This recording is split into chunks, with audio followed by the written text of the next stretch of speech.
saludo muy especial para todos, un feliz sábado también. Esperamos que durante esta semana las bendiciones del Señor hayan llegado a su vida y que todas sus promesas las hayamos recibido en el nombre de Jesús. Es para mí un privilegio muy grande poder transmitir la palabra de Dios con esta interesante serie que le hemos titulado Disciplinado por Amor. Ya estamos en el tema número 3. Esperamos que las lecciones que salen a partir de la historia de José hayan sido y vayan a ser una bendición grande en nuestras vidas. Queremos, antes de seguir con el tema, hacer una pequeña oración para que el Espíritu Santo pueda dirigirnos en esta predicación. Vamos a orar. Santo Padre que estás en el cielo, te damos las gracias en esta hora porque nos amas y nos regalas la bendición de poder escuchar tu palabra. Al abrir tu palabra invocamos que tu Santo Espíritu pueda acompañarnos y que Él mismo pueda atesorar tu verdad en nuestro corazón. Gracias, Señor, por todo. Oramos en el nombre de Jesús. Amén. Bueno, amigos, continuando rápidamente con este tema número 3 de la serie Disciplinado por Amor, me gustaría recordar los textos bases de esta serie, que son Juan 13:7 y Hebreos 12:11, que dice así. Juan 13:7 dice: respondió Jesús y le dijo: lo que yo hago tú no lo comprendes ahora, mas lo entenderás después. Y Hebreos 12:11: es verdad, ninguna disciplina al presente parece ser causa de gozo, sino de tristeza, pero después da fruto apacible de justicia a los que en ella han sido ejercitados. Y los textos en contexto, uno que aparece en Mateo 10:22 dice: y seréis aborrecidos de todos por causa de mi nombre, mas el que persevere hasta el fin, éste será salvo. Y Juan 15:18: si el mundo os aborrece, sabed que me ha aborrecido a mí antes que a vosotros. Bueno, queridos hermanos, queridos amigos, en los temas que estamos tratando de transmitir, nuestra base siempre va a ser la Biblia y el espíritu de profecía. Y cada uno de ustedes va a escuchar la voz de Dios hablando a sus corazones. Un pequeño consejo: no pierda tiempo buscando cosas que quizás para usted sea un error. Si considera algo que no es correcto, pues deséchelo y retenga lo bueno y seamos beneficiados por lo que Dios quiere decirnos a través de su palabra. En el último tema nos habíamos quedado cuando los hermanos de José, impulsados por la envidia, cogieron a José y después de tramar matarlo, al fin decidieron venderlo a unos ismaelitas. Y los ismaelitas, dice aquí en Génesis 37, el versículo 28, y cuando pasaban los madianitas mercaderes, sacaron ellos a José de la cisterna y le trajeron arriba y le vendieron a los ismaelitas por 20 piezas de plata y llevaron a José a Egipto. Desde que los ismaelitas compran a José y lo llevan a Egipto, la Biblia no menciona nada en relación a qué fue lo que le pasó a José durante ese transcurso del viaje desde Hebrón hasta Egipto. Pero simplemente relata la forma en que ellos tramaron para poder darle la noticia a su padre, que según ellos, cómo era que ellos creían que José había muerto. Mataron un cabrito, tiñeron la túnica de José con sangre y se la mandaron a Jacob para que Jacob reconociera si realmente esa túnica le pertenecía a su hijo José. Y Génesis 33 hasta el 35 dice así: y él la reconoció y dijo: la túnica de mi hijo es, alguna mala bestia lo devoró, José ha sido despedazado. Entonces Jacob rasgó sus vestidos y puso cilicio sobre sus lomos, y guardó luto por su hijo muchos días. Y se levantaron todos sus hijos y todas sus hijas para consolarlo, mas él no quiso recibir consuelo, y dijo: descenderé enlutado a mi hijo hasta el Seol. Y lloró su padre. Esa fue la forma en que Jacob recibió tan grande y terrible noticia, al entender, según Jacob, por las características en las que la túnica se encontraba, él entendió que José había sido despedazado. El libro Patriarcas y Profetas, en el capítulo número 19, exactamente la página 213, Elena de White, comentando esta escena de los versículos últimos de Génesis 37, dice así: con temor habían esperado esta escena, pero no estaban preparados para la angustia desgarradora ni para el completo abandono al dolor que tuvieron que presenciar. La ropa de mi hijo es, dijo Jacob, alguna mala bestia le devoró. José ha sido despedazado. Sus hijos trataron inútilmente de consolarlo. Rasgó sus vestidos y puso saco sobre sus lomos y enlutóse por su hijo muchos días. El tiempo no parecía aliviar su dolor. Tengo de descender a mi hijo enlutado hasta la sepultura, era el grito desesperado. Los jóvenes estaban aterrados por lo que habían hecho y, sin embargo, espantados por los reproches que les haría su padre, seguían ocultando en sus propios corazones el conocimiento de su culpa, que aún a ellos mismos les parecía enorme. Queridos amigos, queridos hermanos, muy terrible esta escena. Jacob entendió por la forma en que le trajeron la túnica que José había sido despedazado, y el grito de dolor de su padre fue tremendo, a tal punto que no quiso ser consolado. ¿Ustedes imaginan por un momento cómo hubiese sido la reacción si él se hubiese enterado de que José no era que había sido devorado, sino que había sido vendido por sus propios hermanos?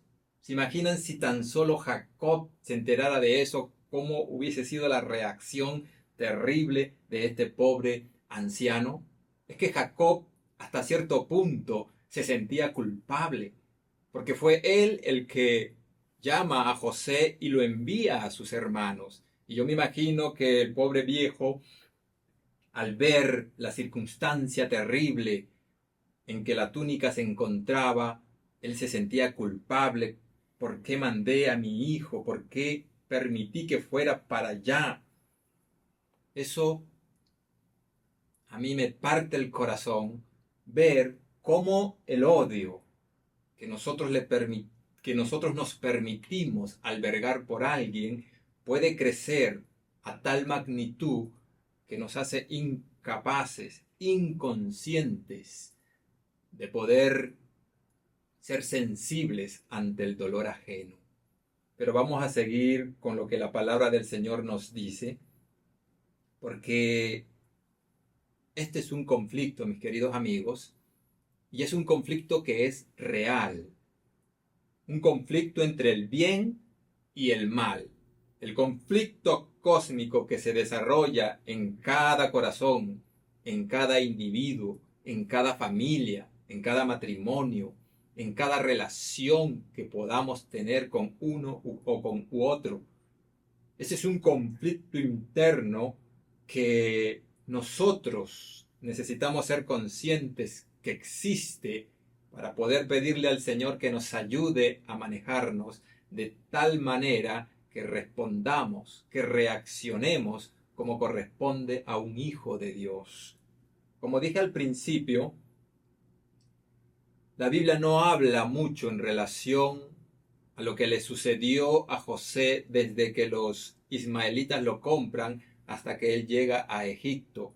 Pero el espíritu de profecía sí habla un poco en relación a ese espacio de tiempo que José viajó en ese desierto. Y dice Patriarcas y Profetas en el capítulo 20, en la página 214, las siguientes palabras, y me gustaría que por favor presten mucha atención y pidámosle al Señor que nos ayude a extraer estas lecciones que son muy importantes para nuestra vida y para nuestro crecimiento como hijos de Dios. Pero quiero resaltar algo que me gustaría que quede muy claro. La honra y la gloria, el poder es siempre de Dios. Él es el único que nos hace a nosotros actos para enfrentar el mal. Él es el único que nos fortalece para poder estar en pie a pesar de las crisis que a veces llegan a nuestras vidas. En nosotros no hay nada. Pablo dijo, todo lo puedo, pero en Cristo que me fortalece. El mismo Jesús lo aclaró, sin mí nada podéis hacer, Juan 15:5. Así que la gloria debe llevársela siempre nuestro Señor, quien es el que nos fortalece y nos capacita para enfrentar las circunstancias difíciles que se presentan en nuestro caminar como hijos de Dios. Así que vamos a leer lo que dice Patriarcas y Profetas en el capítulo 20. Ella empieza a narrar que la caravana siguió su camino y José pudo divisar las colinas donde su padre se encontraba. Y cuando él mira esas colinas, dice Elena de Huay, y José lloró amargamente al pensar en la soledad y el dolor de aquel padre amoroso. Nuevamente recordó la escena de Dotán y vio a sus airados hermanos y sintió sus miradas furiosas dirigidas hacia él, las punzantes e injuriosas palabras con que habían contestado a sus súplicas angustiosas resonaban aún en sus oídos. Con el corazón palpitante pensaba en qué le reservaría el porvenir. Qué cambio de condición. De hijo tiernamente querido había pasado a ser esclavo menospreciado y desamparado, solo y sin amigos. ¿Cuál sería su suerte en la extraña tierra a donde iba? Durante algún tiempo José se entregó al terror y al dolor sin poder dominarse. Esto es tremendo, mis queridos amigos. Yo simplemente quiero resaltar algunos puntos de este párrafo que considero muy oportunos para poder extraer lecciones que podemos aplicar en el nombre del Señor para que cuando nos encontremos en situaciones similares podamos saber, por la gracia del Señor, cómo afrontarlas. Lo primero que quiero resaltar es lo que decía al principio: lloró amargamente, pero al pensar en la soledad y el dolor de aquel padre amoroso. Es muy importante esto, porque a pesar de que había sido vendido por sus hermanos, a pesar de que había sido tratado de la manera como fue tratado, en el primero que pensó fue en su padre, en el dolor que le iba a causar al padre saber que él ya no estaba. Si se dan cuenta la diferencia de José con la de sus hermanos, hemos leído hace un momento, ni siquiera sabían cómo iba a reaccionar Jacob. Pero José sí sentía ya dolor por la forma en que su padre iba a recibir la noticia de que él ya no estaba. Un muchacho ejemplo, pensó en el dolor ajeno. Luego dice que recuerda la escena de Dotán, mira a sus hermanos y sintió nuevamente sus miradas furiosas dirigidas hacia él. Dice que sintió también las punzantes e injuriosas palabras con que habían contestado a sus súplicas angustiosas. Estaba solo y sin amigos. De hijo tiernamente querido, había pasado a ser un esclavo menospreciado y desamparado. Y por algún tiempo José se entregó al dolor sin poder dominarse. Y no era para menos, mis queridos amigos. La circunstancia que en este momento acompañaban a este joven que solo tenía 17 años era una circunstancia terrible. Una circunstancia que no le podemos desear a nadie. Eso no se le hace a un ser humano. Eso no se le hace a un hombre. Eso no se le hace a un hermano. ¿Y qué es un hermano mayor? ¿Qué es un hermano mayor? Hace algunos años atrás, cuando yo era niño, más o menos 9 o 10 años, no recuerdo exactamente la edad, pero más o menos por ahí, de 9 a 10 años, quiero contar esta pequeña historia que ilustra lo que significa de manera práctica lo que es un hermano mayor. Yo recuerdo que me quedé solo con mi abuela y mis tíos. Mi mamá y mi papá habían viajado a otra ciudad y justo en el fin de semana ellos hicieron una comida que yo no comía porque yo soy adventista desde pequeño y no comía las carnes inmundas. Ellos hicieron esa comida y no juzgo a mis tíos porque ellos en su sinceridad querían que yo coma algo que para ellos era muy bueno. No estoy juzgándolos a mis tíos, pero en el hecho de querer de manera insistente que yo coma, empezaron a tratarme mal, como a obligarme a comer una comida que yo no comía. Gracias a Dios, ese fin de semana, mi hermano mayor había llegado a visitar a mi mami, pero mami no se encontraba ahí. Mi mami había viajado. En ese tiempo la comunicación era un poco más complicada, no era como ahora que hay WhatsApp, hay Facebook, hay Instagram, es más fácil comunicarse. Pero bueno, mi hermano estaba ahí. Cuando mis tíos empezaron, cada uno a atacarme. Tiene que comer. Y empezaron a querer obligarme con palabras punzantes. Y yo, claro, de 9, 10 años, me sentí como abusado. Me sentí que me estaban obligando a hacer algo que yo no quería hacer. Que me estaban obligando a comer.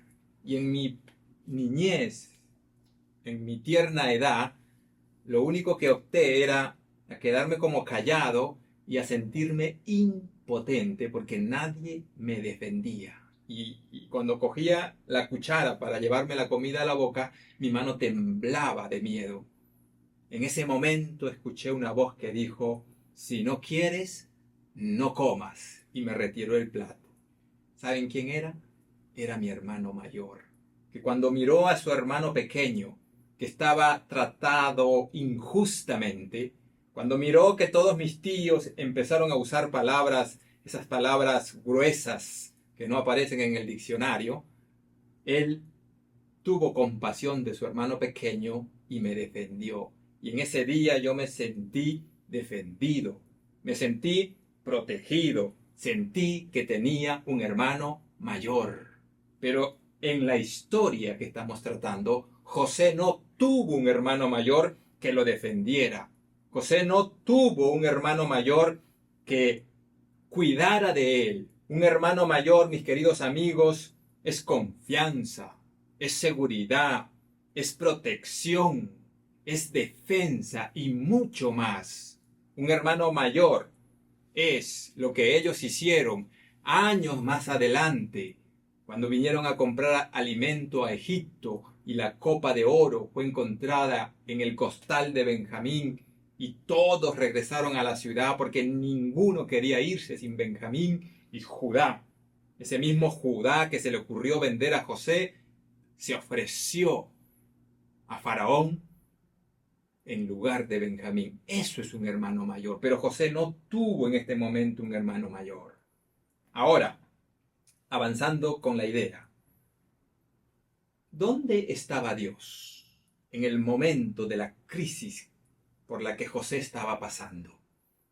Hechos capítulo 7, versículo 9 y versículo 10. Por favor, vayan sacando las lecciones que pueden ser aplicadas a nuestras vidas. Estamos hablando de un joven de 17 años que está pasando por una experiencia sumamente difícil. Un joven que está pasando por algo que no le podemos desear a nadie. Y eso no se le hace a un ser humano, menos a un hermano menor. Pero ¿dónde estaba Dios?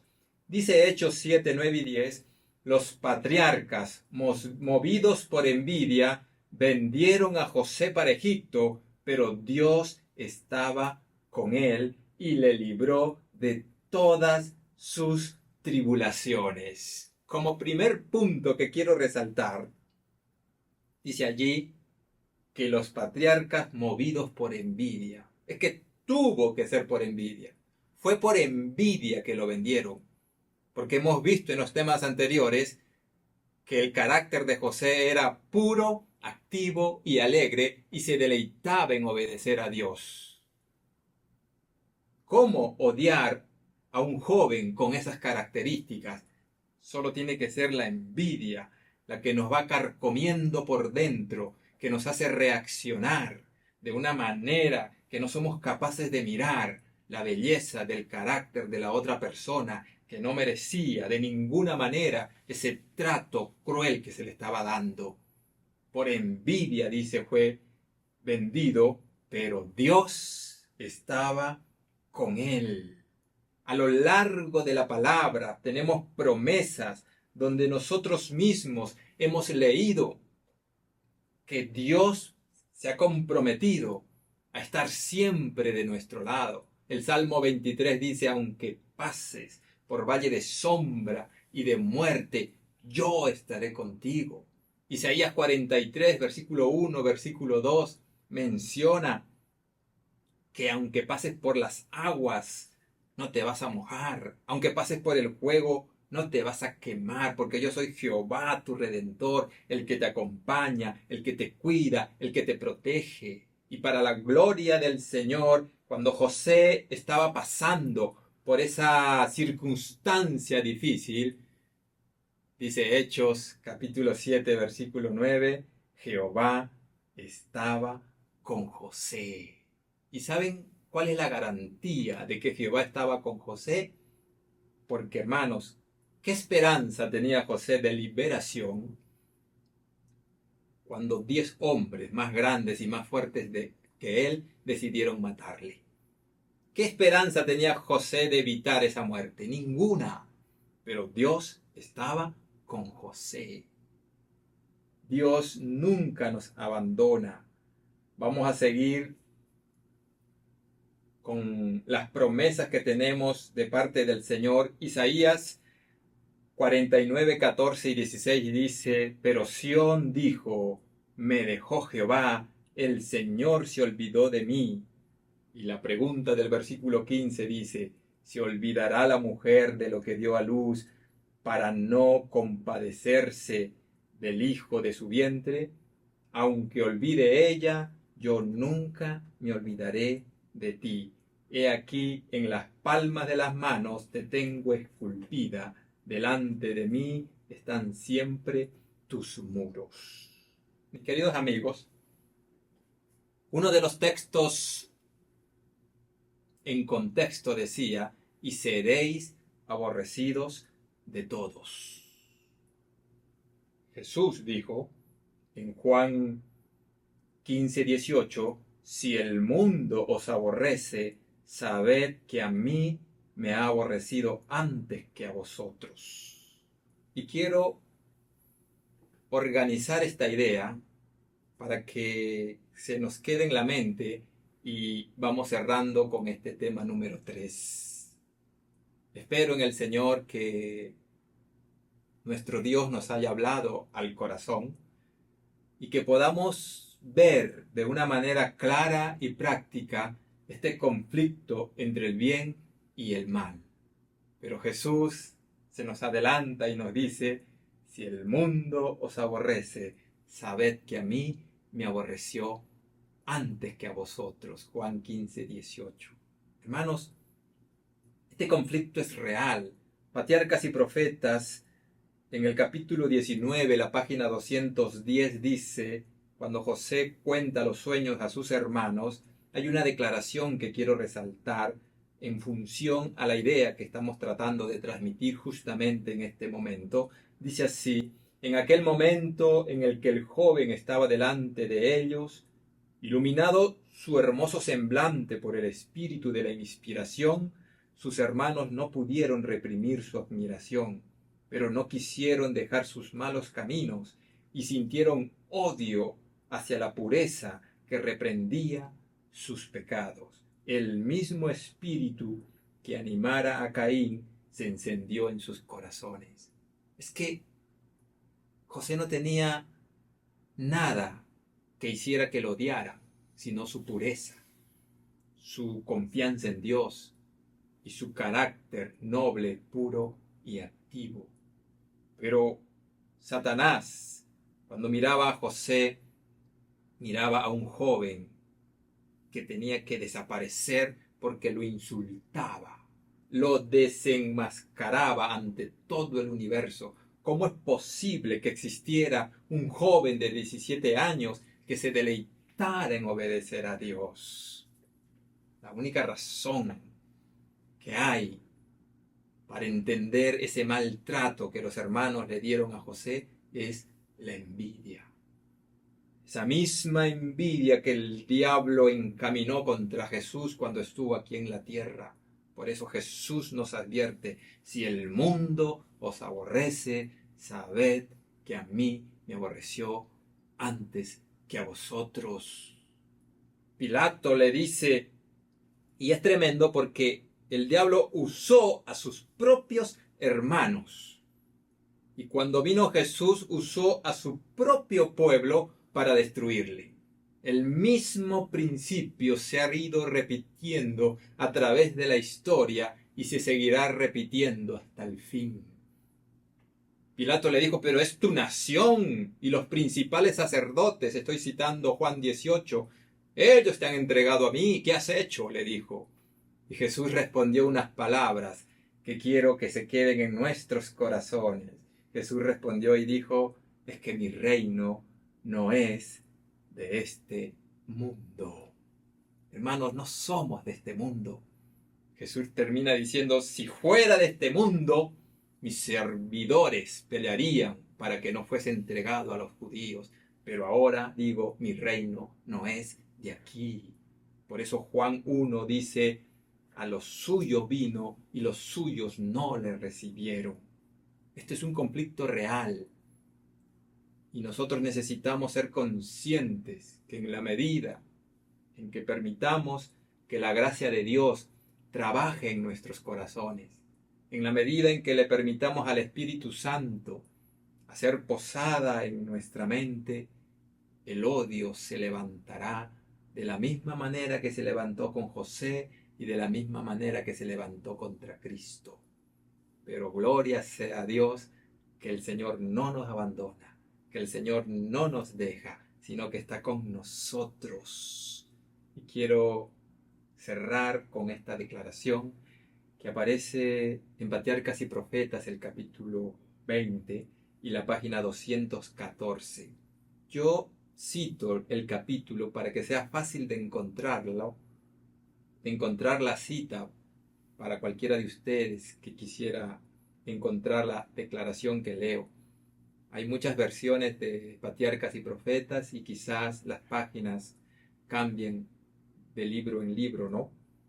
Dice así, y con esto cerramos: pero en la providencia de Dios, después de relatar la forma en que José se encontraba y que por un tiempo se entregó al dolor, el párrafo que sigue dice: pero en la providencia de Dios, aún esto había de ser una bendición para él.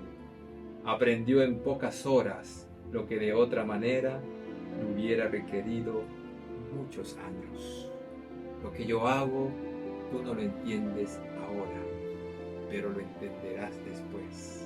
Es verdad, dijo Pablo, Hebreos 12:11, que ninguna disciplina al presente parece ser causa de gozo sino de tristeza, pero después da fruto apacible de justicia, pero solo en aquellos en la que la justicia ha sido ejercitada.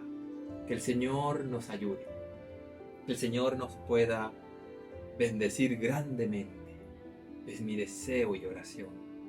Y quisiera pedirles en el nombre del Señor que compartan estos temas, denle like, ayúdennos a divulgar esta palabra que va a ser de bendición para muchas personas que quizás estén pasando por una circunstancia difícil que a veces no tiene respuestas claras. Recuerde, que pases por las aguas, no te vas a mojar. Isaías 43. Aunque pases por el fuego, no te vas a quemar. Que el Señor nos ayude. Es mi deseo y oración. Amén. IAG, juntos avanzaremos.